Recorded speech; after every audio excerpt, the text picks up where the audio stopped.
It is time to get out of pocket. I'm your host, Michael Davis, and we are live on Boom Broadcasting.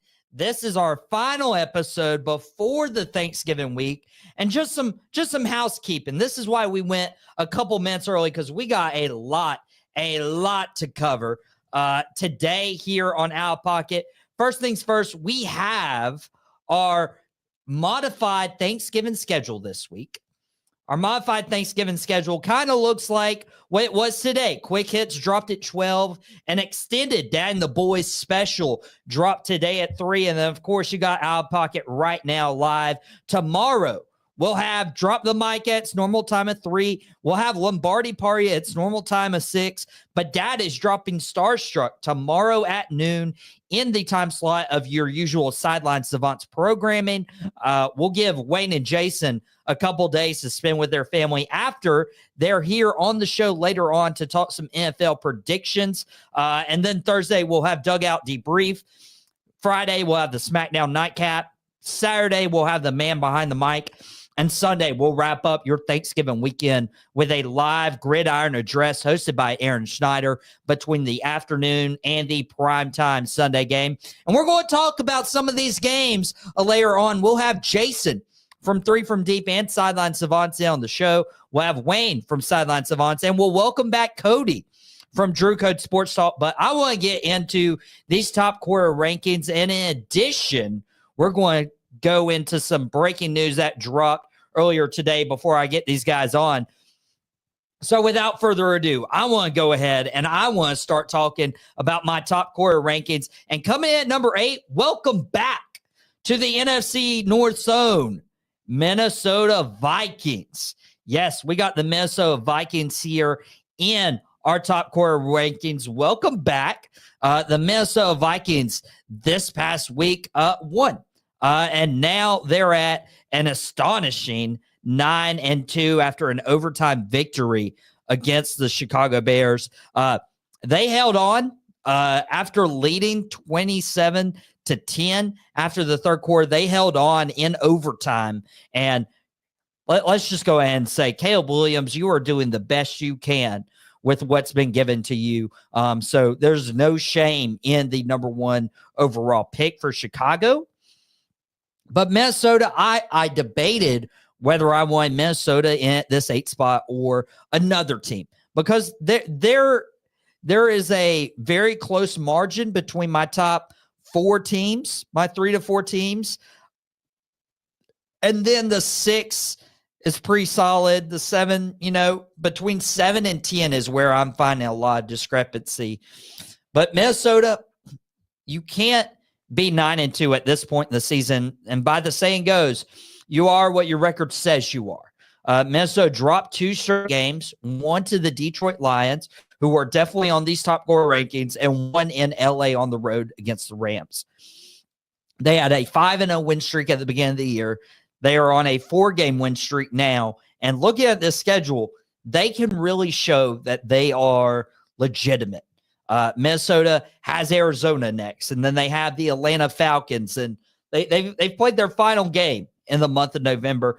So going into a schedule where you got the Cardinals, Falcons, Bears again, you're in Seattle, and you got the Packers before you finish up the season in that rematch against the Lions. Minnesota have shocked me throughout the year so far, and they could very well be moving up in these top quarter rankings. Coming in at number 7, I got their division rival, the Green Bay Packers. I got the Green Bay Packers. The Packers, and I'm sure Carson is happy with their result. They just decimated the 49ers. Now, Grant, when I picked that game last week, I was under the impression Brock Purdy was playing. I was under the impression Nick Bosa was playing.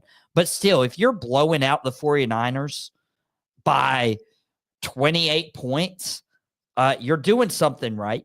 Josh Jacobs was dismissed by the Raiders last year. I'm sure Cody has some thoughts on that. And we'll talk about what his Raiders could potentially do this weekend or this Friday against the Kansas City Chiefs. But Josh Jacobs really showing that he still has more juice in those legs. 26 carries, 106 yards, 3 touchdowns on the ground for Josh Jacobs.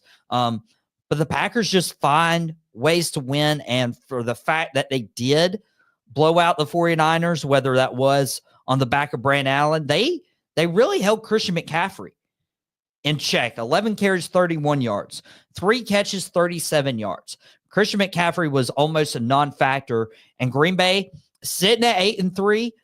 They're a game behind Minnesota in the NFC North, but from what I've seen so far, I think Green Bay has been a lot more impressive than Minnesota. And coming in at number 6, I got the Pittsburgh Steelers. Now, you may be wondering, the Steelers, they just lost to the Cleveland Browns.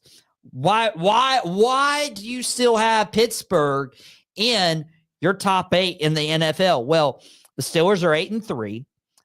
The Cleveland Browns, they have 3 wins this year. And you know who those 3 wins were against? They were against the Jaguars, week 2. They were against the Baltimore Ravens. And then they were against the Pittsburgh Steelers. Okay, Jaguars, easy dub. Easy dub. And with Baltimore and Pittsburgh, those division games are so tough. That's why we will, look at the Chiefs and Raiders game later on when we have Cody, Wayne, and Jason on the show, because those division games are not always gimmicks. And the Pittsburgh Steelers at this point in the year being 8-3, I am shocked. When you make a quarterback switch like they did, they lost back-to-back games against the Colts and the Cowboys before losing against the Browns. But look who they've beaten so far. 3 pretty good wins, 3 quality wins, open season: Atlanta, Denver, and LA, the Chargers. And then they've been on a 5-game win streak since then, with wins over the Washington Commanders on the road, with a win over the Baltimore Ravens. And so I am not worried about this Pittsburgh team, especially the way they're coached with Mike Tomlin. Coming in at number 5, I did bring them up, and they have technically lost to the 6th team in my top quarter rankings. I got their rival, the Baltimore Ravens. I still believe Baltimore, despite what the division, despite what the record may say, I still think the Baltimore Ravens are the best team in the AFC North. And how could you not? Yeah, they've dropped, a game to the Browns. Yeah, they dropped a game to the Steelers. Again, those division games are, toss-ups. But they were able to hold the LA Chargers in check. They're able to dominate and control the game. This past week, Lamar, not really effective on the ground. 8 carries, 15 yards, and most of that came on a 10-yard carry. He had a rushing touchdown. He was 16 of 22, 177 yards, 2 touchdowns, 0 picks for Lamar. But you look at what this Baltimore team was in years past. I'm sure Wayne will appreciate me saying this, the host of Sideline Savants. He'll be in here in a few minutes to talk about some of these NFL games coming up, including predicting if Baltimore will win this upcoming week. But in years past, it was Lamar Jackson, Mark Andrews, and just a hodgepodge, a running back committee, and their running back committee would always get hurt. This Baltimore Ravens team is not that, at least offensively. Now, defensively, they have taken steps back. Going into last night's game against the Chargers, they were allowing the most points, fantasy-wise, to wide receivers. That is uncharacteristic for a Baltimore Ravens defense. And they've struggled in general. Let's be honest. They've struggled in general, but they are relying on their strengths. They have Derrick Henry. Justice Hill providing a spark in relief of Derrick Henry, who can still carry the ball 20 to 30 times a game. They have Lamar, who can use his arm, use his legs, but you have Deontay Johnson there, who was a non-factor last night. You have Rashad Bateman with that long touchdown catch. You have Zay Flowers, who can blow the top off your defense. And then you have Mark Andrews, who people wanted to dismiss after the first couple of weeks of the year, but he is still valuable to this team. And we saw that with his touchdown catch, 5 catches, 44 yards as well last night. Be afraid of Baltimore still. Come in at number 4, I have, and this pains me to say, the Philadelphia Eagles. I have the Philadelphia Eagles right now. Obviously, Dallas beat the Commanders, but I think the Eagles as impressive as Washington's been, I think the Eagles are coming out to be the best team in the NFC East right now. The team is 9-2. Ever since Nick Sirianni shaved his head, they're undefeated. Since they started the season 2-2, they've rallied off 7 straight. Now, those wins come, against teams that are like, okay, they're Browns. Okay, the Giants. Okay, the Bengals, the Jaguars, even the Cowboys. But they did beat Washington a couple weeks ago. They handled business against the Rams. Saquon Barkley's playing at an MVP level. Guys, I'm going to throw some numbers out at you. 26, 255, and 2. Okay? If you heard those stats, you'd be like, okay, 26 completions, 255 passing yards, 2 touchdowns. Hey, that's a good game. No, that was Saquon Barkley on the ground. 255 yards rushing. I don't care who you're playing. I don't care who is lining up against you. I don't care who's lining up with you. But if you have 255 yards on the ground, you're doing something right. You're controlling the game. 9.8 yards per carry. Of course, he had the 72-yard run, but even if you take that out, 180-some yards on 25 carries is so impressive. And that scares me because Saquon's there, which means Jalen Hurts doesn't have to be Superman. You have A.J. Brown healthy. You have Jahan Dotson. You have Devontae Smith. And you're looking at this defense, anchored by C.J. Gardner-Johnson, who returned to this Philadelphia team after their, trip to the Super Bowl a few years ago. Cooper DeJean, Kenyon Mitchell, 2 guys I was not high on. They've been serviceable at corner. You still have the veteran Darius Slay. Of course, Brandon Graham's probably going to be out for the year now, so that is a loss, especially for a veteran leadership that Brandon Graham brought to this team. But it shouldn't matter. You have a 2.5 game lead over the Washington Commanders right now. Dallas is a non-factor at that point. New York's not a non-factor at that point. And you're looking at the schedule. They have the Baltimore Ravens. They have the Steelers. They still have the Commanders. But they have the Panthers. They have the Cowboys. They have the Giants. It's a very serviceable schedule, even if you dropped and went 3 for 3. 3-3 the rest of the way. You lose to the Ravens, you lose to the Steelers, you lose to the Commanders. You could still win the division. You could still make a wild card. And hopefully, for Eagles fans, not for myself, they stay healthy and can make a run. Coming in at number 3, I have the Buffalo Bills. Buffalo Bills on a bye week, but they are the only team to beat the Kansas City Chiefs. That's all I'll say on that front, because at the end of the day, that is impressive.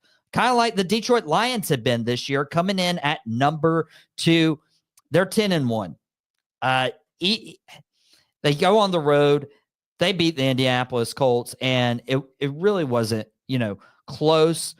Jared Goff's not having to do much, but when he is called upon, he is doing stuff. 26 of 36, 269 yards, 0 passing touchdowns, 0 interceptions, 93.4 passer rating.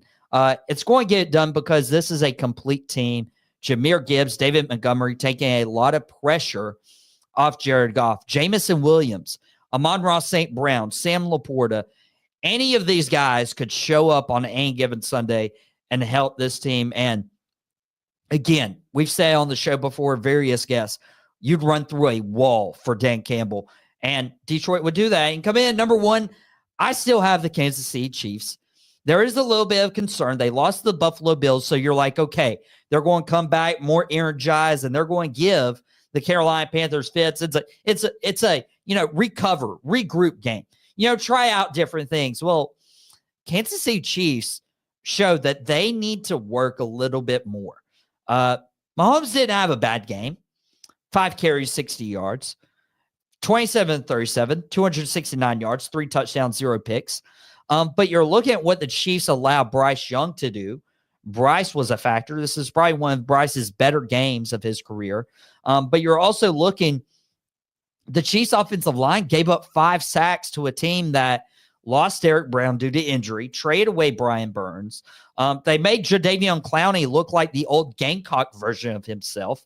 And even J.C. Horn getting in on the action. This was not a favorable performance by the Kansas City Chiefs offensive line, allowing your star quarterback to get sacked 5 times. So what are you expecting when they play stiffer competition? That is what I would be worried about if I was the Kansas City Chiefs. And Jason asking, Bills beat Chiefs, Lions crush teams, Bills 3. Even Kansas City in a small slump right now, I still think they're 1. Lions, very impressive, but do a little bit more. And Bills at 3. Hey, I didn't drop the Bills after their bye week. I was nice. I'll say I was nice for that. But guys, I got some people waiting backstage, but I did want to touch super quick on what happened this past just in the few hours. Mack Brown has been fired. He will coach his finale for the UNC Tar Heels. This is a poor way to go about it. Of course, UNC didn't have a favorable year this year. But why would you fire a guy and be like, hey, yeah, we need you to come to work? That's a little bit insensitive when it comes to, how you handle your coach. The team is 6-5. They're 8th place in the ACC. There were a lot of teams who did really well. SMU, Clemson, Miami, Louisville, Georgia Tech, Duke, all Syracuse, all towards the top of that conference. ACC had a really good year. But even winning 3 straight games before they dropped this Boston College game, you would think they would, give Mack Brown at least a game or at least a bowl game to figure out what they want to do. But no, telling a guy he's fired and needs to go work is very insensitive.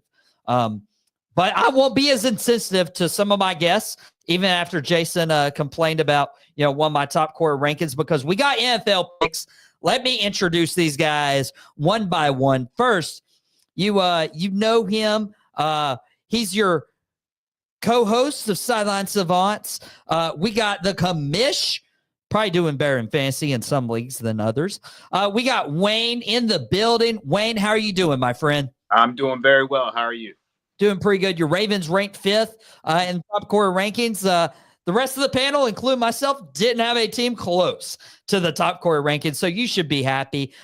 His co-host for Sideline Savants, he also drops a 3 from Deep, an NBA podcast on Mondays that's available on demand right now. We got Mr. NY, Jason, in the building. Jason, how are you doing, my friend?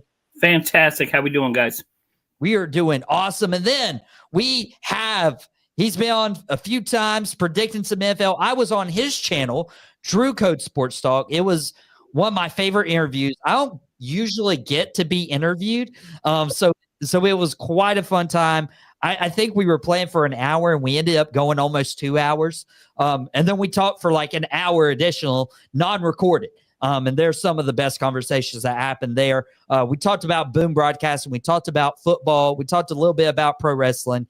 If you enjoy any of that stuff, or if you're enjoying the boom broadcasting content, that interview is for you. That's over at his channel. But I'm welcoming in Cody right now. Cody, how are you doing, my friend? I'm good, guys. How's everyone doing? Good. We are doing awesome. We got some NFL picks, and we're going to do it a little bit different because usually, if you guys have watched the show, we do it on a Thursday or we do it on Friday, really close to the weekend. So we know the injuries, we know the reports, we have a better feel for the games. Well, that's not the case. Outta Pocket will be off air Thursday and Friday. We've posted an updated boom broadcasting schedule on our social media accounts that you guys can check out. So that's the situation right now. This will be the last Outta Pocket for the week. We have some Thursday games. We have a Friday game we want to talk about. We have some Sunday games. So they're going to be on a point-based system this week to determine the winner. How we'll do that is we will have the Thursday games we will do by 1 point. The Sunday games will be valued by 2 points. And then we'll have a very special bonus game question that will be worth 4 points that I'll introduce a little later on. But I want to get into the Thanksgiving games, the Giants and the Cowboys are playing each other. This is the Toilet Thanksgiving Bowl, if you will. The Giants starting Tommy DeVito, the Cowboys starting Cooper Rush on Thanksgiving. Jason and I will be back and forth probably. I'll have to silence my phone or block them for a few hours, maybe a few days, depending on how Thanksgiving goes. But I'm going to start out with Wayne on this question. Do you think the Cowboys or the Giants will win this game is going to be valued at 1 point in our predictions contest? Give me the Cowboys for this game. The Giants are still stink. The Cowboys are not much better, but you see how they got it done against Washington in a very exciting game. That was fun to watch. I have a couple friends that was there live. They were in for a treat. That was a blast. But yeah, give me the Cowboys. Now there are reports that Cooper Rush might not be good to go, and if that's the case, it might be a Giants ball game. But I'm going to go ahead and roll with the Cowboys. If Cooper Rush isn't able to go, we'll get Trey Lance, the former first-round pick of the 49ers that was traded to Dallas for a fourth-round pick. So, Cody, I know you don't like the 49ers, but you probably don't like the Cowboys or Giants either. How you see this one going? Well, ironically enough, my wife's team is the Giants. So needless to say, we don't talk about them very much in the house these days. But I hate to say this, but I would also have to side. I think the Cowboys have this one. And even if Trey Lance is to start over Cooper Rush, I think the reason why I'd side the Cowboys is their defense is starting to kind of come to fruition. Mike Parsons has been a lot better coming on that pass rush. I like their secondary now that they're kind of getting a little healthier. I don't trust DeVito, unfortunately. And it did not look good that the Giants looked like they just absolutely quit on the team. And I don't know if that was their way of how they felt with the whole Daniel Jones situation. It looks like from where I'm sitting that Daniel Daboll has lost that locker room with how they have handled the situation. And the Giants just don't look like a team that was ready to play for one another. So that's why I think the Cowboys, even though they've had a tumultuous season, I trust them for this game, particularly over the Giants. Now, I agree it's a rough NFC East matchup, but I would have to side with the Cowboys on this game particularly. Well, there's 2 votes for the Cowboys. What about a resident Giants fan? I hesitated to bring you on because I could just feel the trash talk and the hatred between us, but it's rivalry week. It's okay. I'm thankful for rivals. Jason, do you think your Giants pull it out? Well, Michael, the way things are going right now, I don't think we're going to be trash talking each other. I think it's going to be more of consoling each other because both of our teams are that bad. So I think we'll both be kind of helping each other out emotionally. This game is sponsored by the Solid Waste Authority because this is definitely the dump bowl. 2 bad teams. If Cooper Rush is not going, that's even worse. I would have loved to have seen the Cowboys claim Daniel Jones off of waivers and then turn around and start him on Thursday night. I think that would have been epic. But anyway, I'm picking my Giants. Malik Neighbors called out the team. Look, these guys are NFL players. They're football players. They don't like to be called soft. So I could see this team getting up for this game because they know it's nationally televised. There's going to be all eyes on it. This is going to be their Super Bowl, having to beat that depleted Cowboys team. Our Giants defense is still really good. Sexy Dexy's going to get some sacks. Trey Lance is absolute trash because that's why the Cowboys have been literally hiding him in the basement of Jerry World. You didn't even know he was still on the team, let alone starting him in this game. So give me the Giants, baby. Let's go. He's got the Giants, which I'm very thankful because when we all pick the same team, like we did last week for the Steelers beating the Browns, we all get it wrong. And I didn't want to pick against the Cowboys for Thanksgiving. I didn't want to wish that on my Thanksgiving day, which is also my sister's birthday. Shout out. Happy birthday, Madison. Happy early birthday. Excited to spend that day with you celebrating a Dallas Cowboy victory. I got the Cowboys, whether it is Trey Lance, whether it is Cooper Rush. I feel better about Cooper Rush, even though I do want to see what Trey Lance has. But this team is playing with a lot of heart. So I'll go ahead and give it to Dallas. Another Thanksgiving game we want to talk about, the Miami Dolphins are traveling up north against the Green Bay Packers. This is the Thanksgiving night game. This is valued at 1 point. Cody, do you think the Dolphins or Packers take this one? I got to say, as much as I like the Packers, there's something about this Dolphins team the last 2 to 3 weeks, I'd say, now that Tua is back, there seems to be a little bit more energy. That offense is clicking a little bit more, of course, because you got actual quarterback throwing the ball to the weapons that they have. And their defense, surprisingly enough, gets after it. They've had no less than 3 sacks the last 3 of the 4 weeks that they've played. And I actually think that the Dolphins have a really good shot of going into Green Bay and coming out with a victory because, you get Jordan Love into turnover situations and the Dolphins defense will make you pay for it. So I actually will take the Dolphins in this one in Green Bay. I'll take the upset. He's got the Dolphins going up north. Jason, do you agree that Miami can pull this out? It's going to be 20s. I think it's going to be 24 degrees or something like that around kickoff time. There's a possibility of some light snow. I see some frozen fish sticks going on in Green Bay. Look, Green Bay's playing pretty good now, too. Their run game has been really, really well. It's in Green Bay, Lambeau. They're going to be hyped up for this game. They know they need to win this game to kind of keep pace in the North and really kind of solidify that playoff spot because it's getting a little tight now with the playoffs coming up around the corner here. So give me Green Bay. It's hard to beat them in Lambeau Field when it's cold and it's snowing. You got a Florida team that's coming up there. Look, I know they've been playing well. Tua's playing well, but it's going to be rough. Those balls are hard to catch, man, when it's 20 degrees out. And you go from South Florida hands to all of a sudden Lambeau Field hands. It's going to be a little rough. So Finns are going to be struggling a little bit up there. Yeah, Jason knows a little bit about, leaving that Florida weather for up north. Wayne, we're split right now on the panel. Be our tiebreaker.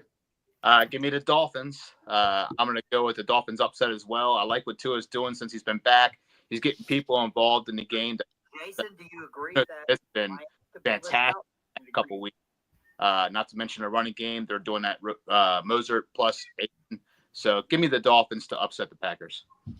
Now, I would agree with Wayne. I would agree with Cody, except this game is in Green Bay. It is not in Miami. We usually see colder weather teams struggle down south, where it's warmer. And we usually see these warmer weather teams struggle when they go up north, especially if there's a chance of snow or really bad weather. Anywhere in the 20s, I don't think that favors Miami at all. I love Miami's talent, but Green Bay utilizing Josh Jacobs, I think the Packers get the win. Now, both those Thanksgiving games were 1 point. We'll come back to the other 2 games that we'll catch before Sunday with a new game we want to play. But I want to cover some of these Sunday games. And since they are a little further in the distance, I value these games at 2 points each. The LA Chargers, who lost last night against the Baltimore Ravens, are going to play another Birds team. They're going to the Atlanta Falcons to play Captain Kirk. Jason, how do you see that one going? Do you have the Falcons or the Chargers? I got little question marks near mine because this is a tough game. This is the Chargers play really, really well. The Falcons play really, really well, but both of these teams have been known to lay eggs when they're supposed to win. So I'm going to take the Falcons. I think it's being in Atlanta. Chargers coming off a tough loss. Falcons coming off that bye week. I think they're going to be a little bit more rested. So not by a lot, but give me the Falcons in this game over the Chargers. Chargers should have played a lot better. A lot of drop balls Monday night, man. Woo! Quentin Johnson, or I think that's who it is, dropped a ton of open passes. So give me the Falcons. I think they've got a little bit more talent on that offensive side of the ball. He's got the Falcons, and Justin Herbert, I question your decision-making, throwing it to receivers who continue to drop balls. But You gave me just enough Lad McConkey catches that I enjoyed my Monday night. Podcast Smitty watching us. He dropped quick hits earlier this afternoon saying Packers are going to ice fishing, talking about that Packers-Dolphins game. But, Wayne, do you agree with Jason that the Falcons pull one out against the Chargers, or are you siding against your fellow co-host? Give me the Chargers. Falcons do have more star power on offense, but I think the Chargers defense has the edge in this game, especially coming off the loss in Baltimore. They're going to come back. They're going to get right. Jim Harbaugh doesn't win 2 games in a row very often, so give me the Chargers. Wow. So, Wayne, watch that game closely and think the Chargers bounce back. Cody, the Sideline Savants co-host, we're split. What's your tiebreaker? As much as I think the Chargers are a very good team now with Coach Harbaugh running that program, I'm concerned with their run game if J.K. Dobbins isn't a go for this game. I think his presence in that running back slot is pivotal. I think that's kind of like what's get the offense going. This was my concern with the Chargers, though, that they didn't really have a legit number one option to they can go to. McClunky is a great, sticks mover, so to speak, but you don't have that guy that can take it over the top that you can rely on, which Johnson was supposed to be that. I think I'm going to side with the Falcons on this one. I trust Kirk Cousins coming back off of bye week. You've got Bijan Robinson. Obviously, we have Darnell Mooney and Drake London on the offensive side of the ball. That defense with Morris, coaching up that entire team. I like that defense, and I like the matchup. I just think the Falcons have the edge. It's at home. We're really splitting hairs here depending on what you like the most, but I just feel the Falcons at home have the better shot in this one. Now, I do want to make note, the LA Chargers, very impressive, only giving up 15.9 points per game. The Atlanta Falcons, they've done serviceable, you could say, offensively. The Atlanta Falcons averaging 22, a little over 22 points per game, but I trust the Chargers defense more. And like Wayne, I trust a fellow Harbaugh. So I'm going to split it. Cody and Jason can stick with the Dirty Birds, but Wayne and Michael, we got the Bolts. And so I know Wayne was, closely watching that Ravens Chargers game. So I also trust his opinion. Like I will trust his opinion when the Pittsburgh Steelers and the Cincinnati Bengals go head to head. Steelers and Ravens both dropping games to the Browns. So this AFC North division's a little unpredictable. Worth 2 points with this game. Wayne, which of your rivals do you think pulls it out? The Pittsburgh Steelers or the Bengals at home? Give me the Bengals at home. I think the Bengals are fed up with losing these close games. They're the third most scoring team in the NFL, and they keep losing these terribly ugly games. And we know the Steelers are good at winning ugly games. But Joe Burrow, Jamar Chase, T. Higgins most likely back from injury. They hear what we're saying. They're tired of it. Jamar Chase is absolutely fed up and losing right now. Watch for an inspired win by the Bengals. An inspired win by the Bengals is what Wayne says. Podcast me saying Kirk is going to eat, so he's probably taking the Dirty Bird rice as well. Cody, do you agree with Wayne, or do you think Pittsburgh wins? I think this is where we're going to see Pittsburgh go on like a small little losing streak to where there's going to be drama in week, I think it's 17, I believe, is when they'll meet up for the season finale. That'll probably decide the AFC North title. But I've got the Bengals this one at home. Joe Burrow, if it wasn't for the win-loss record of the Bengals, would be in the MVP conversation. They've got an electric offense with Jamar Chase, T. Higgins. I wish that run game would have, obviously, Zach Moss there to, be a little bit more bolstered. But for the most part, it's a dynamic offense. I trust them. I think the Steelers are going to kind of go through some end of the season kind of woes, but I think they'll turn it around, just not this game. So I got the Bengals. Dude, 2-0 for the Bengals. Is that a clean sweep for you, Jason? Yeah, look, the Bengals defense is ridiculously horrible. But right now, that Steelers offense looks pretty pedestrian too. Pickens still has drama. They've been kicking field goals. They're not scoring touchdowns. And that's something against the Bengals you better do, because Joey B and number one there is going to score some touchdowns this weekend. So, yeah, give me the Bengals at home. Yes, they are tired of losing. They really, really need a quality win right now.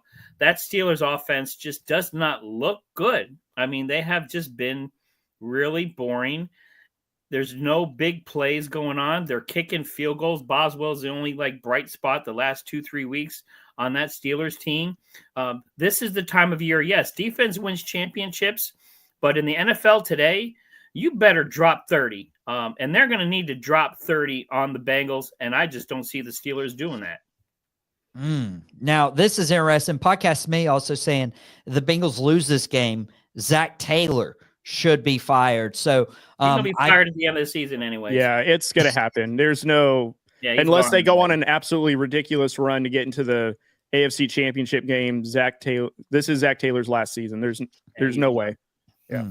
So this is a coach coaching for his job that may already be gone. When I look at this, I was like, okay, Pittsburgh, on extended week, they lost the Browns. They have a few extra days off, but the Bengals coming in with the bye week.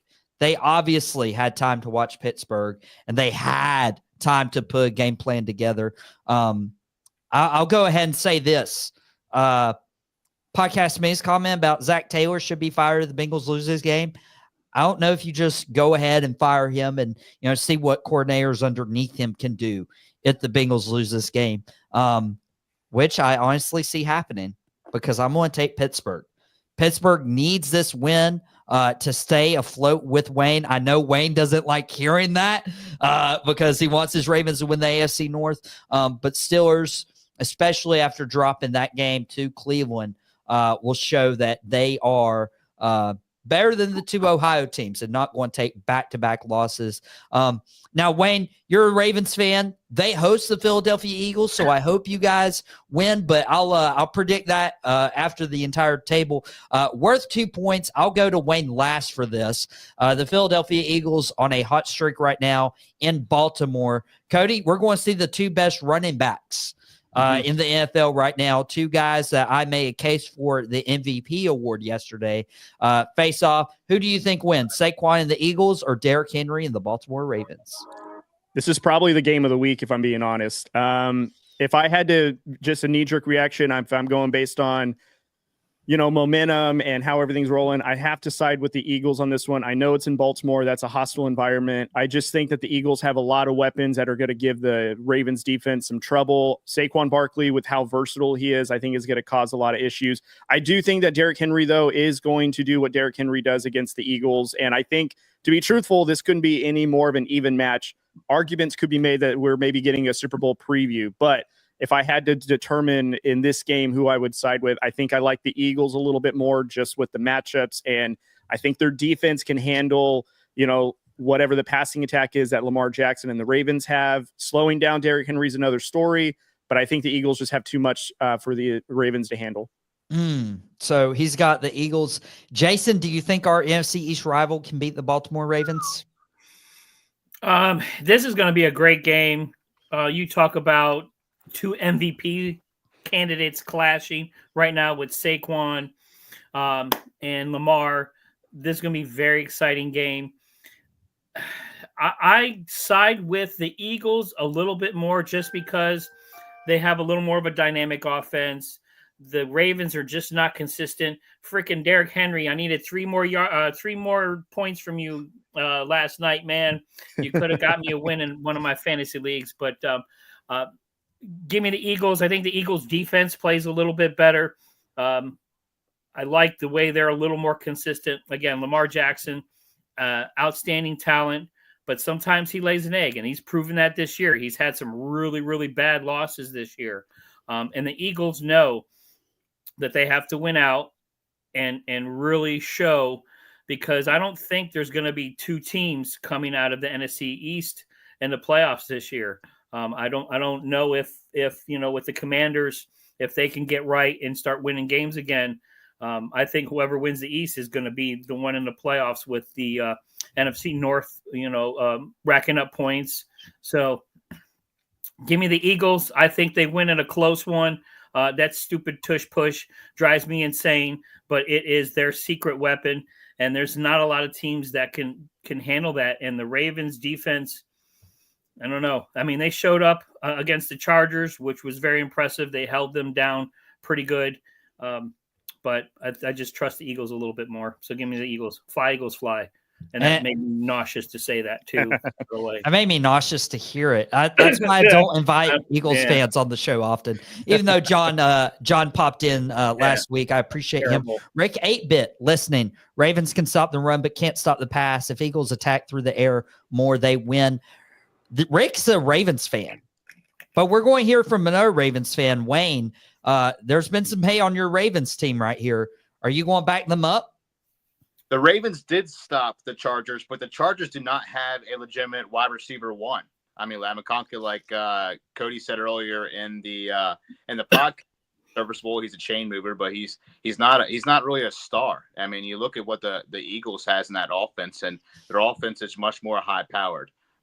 It's gonna be a frustrating game to watch. I think both for Eagles and Ravens fans, it is going to be the game of the week. But if I know anything, I know a lot of Ravens fans, obviously, and we love to talk about John Harbaugh. And I know a lot of Eagles fans, and they love to talk about Nick Sirianni. So we're going to have some interesting conversations throughout this whole game of what they should have called and what they shouldn't have called. But yeah, Ravens defense cannot stop the passing game, and Philadelphia Eagles are just a little too talented on that end. I'm not confident in that Ravens defense to put much fight up against the Eagles, even at home. So give me the Eagles. So he's got the Eagles beating them. There's a full panel picking the Philadelphia Eagles. Jalen Hurts, just some numbers to throw at you.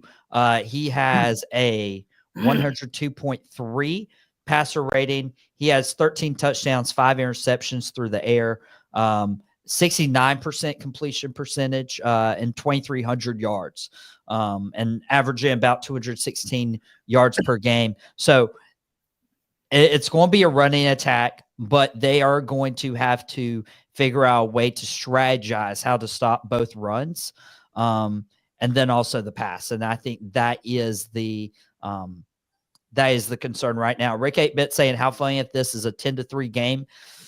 Very well could be. He could. That would be interesting. Even Tucker's missed some picks this week. This year too. And here's the thing: if the Ravens win, I wouldn't be surprised. I would say, Ravens are a good enough team that they can do it. I also don't feel like that if they lost this game, that their season's over. I do still feel like the Ravens are still a top 3 AFC team, win or lose in this game. They just have too much, and they feel that much more electric this season than they did last year. I just think the Eagles have a lot of momentum heading their way. They have a ton of weapons. So it's just hard for any team to stop that. And, this team is, by all intents and purposes in the NFC, one of the top 2 that should be in the Super Bowl. And not to say that the Ravens don't deserve that. It's just, it's a tough matchup. And I think that the Ravens are still a powerful team. But Lamar Jackson's playing some of the best football he's played his entire career. 100%. There's no doubt about that. But how much can Lamar Jackson do? And we've seen him do a hell of a lot. But that Ravens defense is just too spotty, man. And I just don't trust them against the Philadelphia Eagles. Saquon is better in that screen game too. So watch that. I mean, even if the Ravens can stop the run, Saquon in the screen game is ridiculous. Derrick Henry doesn't catch the ball like that. He's a straight ahead kind of plow through you. So I think that's going to be key in this game here is watch Saquon and them screen passes out in the flat. You ain't catching him. Also, look out for Dallas Goedert, Philadelphia tight end, because Ravens have not defended tight ends well this year at all. It's been a discussion that's had with Ravens fans for a while, and fantasy football talks. It's usually start the tight end against the Baltimore Ravens. So Dallas Goedert can also have himself a game. So there's a lot of weapons in that Philadelphia team. I'm just not confident in the Ravens defense. And Rick 8-Bit bringing up a good point. They've both given up 7 rushing touchdowns. Those numbers might increase this week, depending on how this game goes. Everybody likes the Philadelphia Eagles on this panel, except for me. I think this is the toughest team Philadelphia has faced this entire year. Baltimore still is my pick. If anybody's going to dethrone the Kansas City Chiefs, it's going to be the Baltimore Ravens. And this can be a huge staple. I'll be the lone wolf. I'll be the lone wolf, and I'll pick Wayne and Rick 8-Bit's Baltimore Ravens to show up and show out. And then we have the 49ers in Buffalo against the team who has beaten the Chiefs. Bills were on a bye, but 49ers probably needed the bye more than anybody else last week after missing Brock Purdy, after missing Nick Bosa. They are injury riddled, but it could be anybody's game. Bills might come out a little lackluster. Cody, how do you see this one going? Are you going to pick your most hated 49ers, or do you think the Bills pull it out? I'm going to be as gentle about this pick as I can. The Bills are going to knock the snot out of the Niners. I know that Brock Purdy was injured. He's coming back. He's still dealing with a shoulder injury. Christian McCaffrey, I mean, he's been okay, but they didn't show up very well in the last game that they had. Pretty much got blown out by all intents purposes. The Bills are probably the hottest team in the AFC right now. They just had a bye week. They have Amari Cooper, who's back from injury. Now that you give him an additional week to kind of prep, you have all the other weapons that they have, James Cook, and all the other weapons on defense nonetheless. And if the Niners don't have Trent Williams, I can just see that Brock Purdy is going to be picking himself off the turf all day long. So I've got the Bills. And I'm afraid to say, I think it's going to be pretty close to a blowout. I just don't see how the Niners withstand all that the Bills have. And I know that everyone has this high hope that the Niners are going to come out of it. They can still win the West. Sure. But they looked so injury riddled right now. They are limping to the finish line. And I don't know how they get into the wild card or the playoffs. So give me the Bills in this one. Cody's got the Bills. Jason, would you agree? Yeah, look at the Bills know.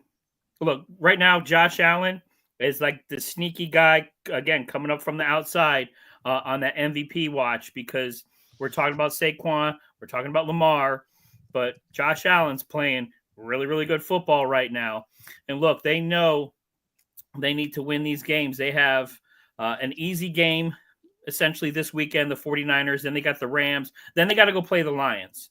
So these are two games they know they have to win to kind of give themselves a pad to try to, they want home field advantage in the playoffs. And I think that's one of their focuses this year, so they can get past the Ravens, so they can get past the Kansas City Chiefs. I think they want everybody coming to Western New York to play them in December, January, because we all know, you talking about cold, go to Western New York, December, January. But San Francisco, look, they've put up a hell of a fight this year, just with the injuries. To even be in the conversation to even make the playoffs is impressive for that team to do what they're doing. Because look at some of the other teams in the NFL right now that have injuries, how bad they've literally just fallen apart. So, but 49ers, they're not going to overcome that. I think Josh Allen is going to be way too much. Even if Brock Purdy's 80%. I trust the Bills a lot better. They know they need to win these games, and they're getting laser focused. They're not quite Detroit Lions laser focused, but I think they're getting there. So he's got the Bills as well. Wayne, are you agreeing? Is this a clean sweep? Yeah, those 49ers. I mean, they put up a hell of a fight all season long, but I think I agree with Cody. I don't even see them making the playoffs at this point. You can only do so much when this kind of stuff hits your team on a continuous basis. So give me the Buffalo Bills. And Rick 8-Bit, Buffalo would be the team to get home field only, get 2 feet of snow, and be moved to a dome. Comment of the week right here. I bet on the 49ers, but they let me down last week. I'm not going to bet on them again. I got Buffalo a clean sweep. Now, here is the game. Obviously, the Thanksgiving games were worth 1 point, and then the Sunday games were worth 2 points. Well, guys, this is a new game called Bet on the Underdogs. So there are 2 games, one on Thursday, one on Friday. We didn't cover because we usually don't bet on games where they're double-digit underdogs. One of them being the Chicago Bears at the Detroit Lions. The Bears are underdogs by 10 points. And Cody's Las Vegas Raiders are 12.5-point underdogs to the back-to-back Super Bowl champion Kansas City Chiefs. Now, here's the deal with this. Now, if you get it wrong, No harm, no foul. But you have to pick one of these teams to pull off the upset. And if you are able to pick that one upset, you will get 4 points added to your total. So the Thanksgiving games were worth 1. The Sunday games were worth 2. Betting on the underdog that comes through will give you 4 points. Could happen. Both could happen. Who knows? That is the gamble. Jason, I'll let you gamble on this first. Do you have more confidence in the Bears against the Lions or the Raiders against the Chiefs? Well, you talk about a stretch on both those games. Look, the bad news Bears have had it really rough. 5 out of their 7 losses have been by 6 points or less. So you want to talk about just either bad luck or bad timing, or they could have won this game this weekend and then they lost to a field goal. But give me the Bears possibly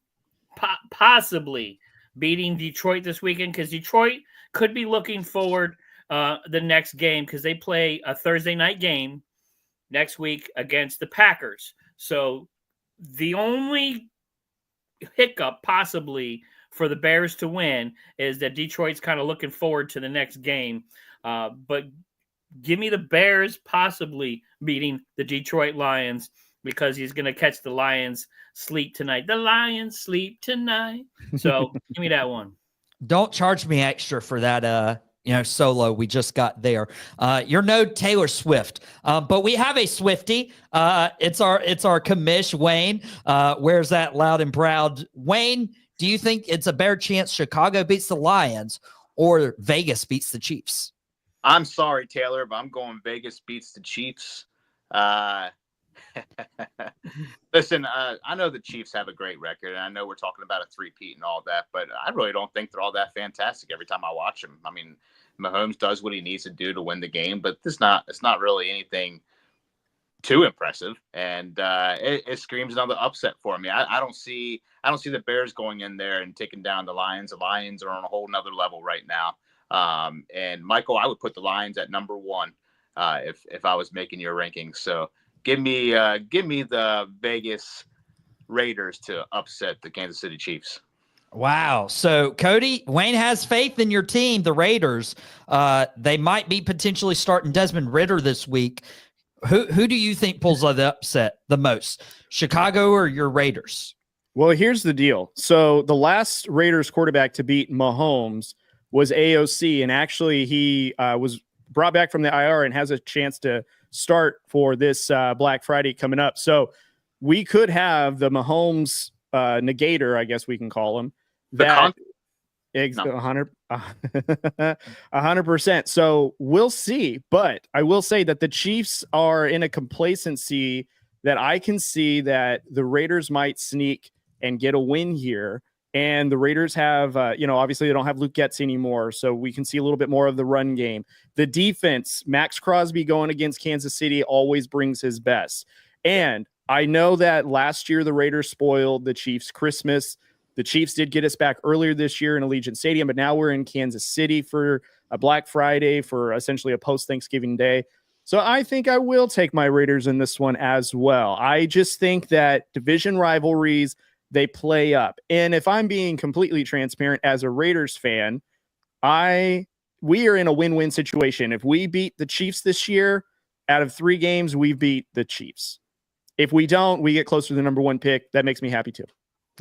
Cody's like, it's either tank or, draft, beat the Chiefs. We got to get past the Giants though. So if the Giants could beat the Cowboys, that would be a lot better for us as well. That would be tough. I'd hate to have that Thanksgiving Day.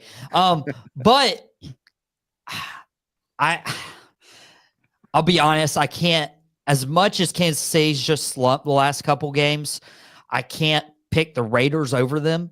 Caleb Williams, he's playing and he's given everything he's got.